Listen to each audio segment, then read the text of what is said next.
Hello guys, आज की video में मैं एनएस क्लास 11 का सेकंड चैप्टर के बारे में हम आज पढ़ेंगे। तो उसमें पहला टॉपिक आता है व्हाट आर एथिक्स। तो एथिक्स का मतलब क्या होता है। तो अगर हमको एथिक्स को समझने तो बहुत सारे पॉइंट्स है, उनको हमको समझने पड़ेंगे। पहला आता है सिंसियरिटी एंड ऑनेस्टी। मतलब कि एक एथिक्स के अंदर एक सिंसियरिटी होती है एक काम के प्रति, एक ऑनेस्टी होती है एक काम के प्रति। फिर ट्रूथफुलनेस, मतलब कि हम अपने काम के लिए सच्चे हैं, हम अपने काम के लिए हमेशा सच बोलेंगे, हम अपने काम के लिए हमेशा सच करेंगे। फिर आता है respect for self and others. मतलब कि जो आप काम कर रहे हो उसमें आप दूसरों के लिए रिस्पेक्ट रख रहे हो, दूसरों के लिए केयर भी रख रहे हो और खुद के लिए भी रख रहे हो वो काम के अंदर। फिर आता है रिस्पेक्ट फॉर टाइम। मतलब कि आप अपने समय का भी रिस्पेक्ट कर रहे हो, अपने जो काम है उसको आप रिस्पेक्टफुली अपने समय के साथ कर रहे हो, तो आप अपने समय का भी रिस्पेक्ट कर रहे हो इसमें। फिर आता है रिस्पेक्ट फॉर वर्क। मतलब कि जो आप काम कर रहे हो उसके लिए आपको बहुत रिस्पेक्ट है, जो आप काम कर रहे हो उसके लिए आपको बहुत डेडिकेशन है। फिर आता है रिस्पेक्ट फॉर अवर एनवायरमेंट। मतलब कि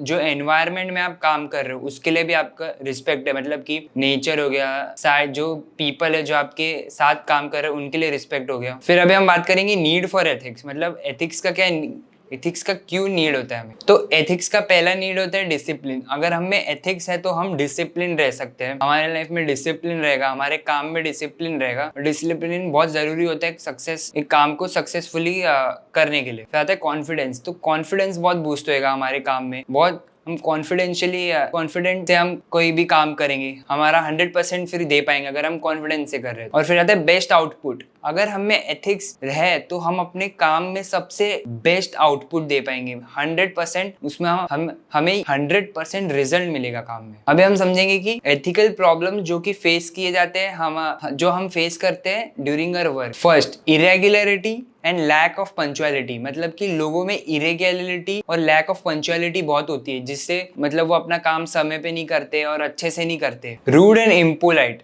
मतलब कि लोग बहुत रूड होते हैं, अच्छे से बात नहीं करते। इम्पोलाइट बहुत होते हैं, वो लोग अच्छे से जवाब नहीं देते। फिर हैव इनएडिक्वेट स्किल एंड नॉलेज। मतलब उनके पास पूरा नॉलेज नहीं होता, स्किल नहीं होता उनके पास। जो काम करने के लिए ज्ञान चाहिए होता है, स्किल चाहिए होता है, वो उनके पास अच्छे से पूरा होता नहीं है। फिर आता है वेस्टेज ऑफ रिसोर्सेज। मतलब कि वो अपने काम का बहुत जो भी उनके पास रिसोर्सेज होते हैं काम करने के लिए, उनका बहुत वेस्टेज करते हैं, कूड़ा बहुत करते हैं, अपना बेस्ट यूज नहीं निकाल पाते वो चीज, अपने बिलोंगिंग्स का, अपने रिसोर्सेज का। फिर आता है disregard for rules and regulation. मतलब कि वो जो रूल्स एंड रेगुलेशन सेट होते हैं वर्क प्रीमाइसेस में, वो उनको फॉलो नहीं करते।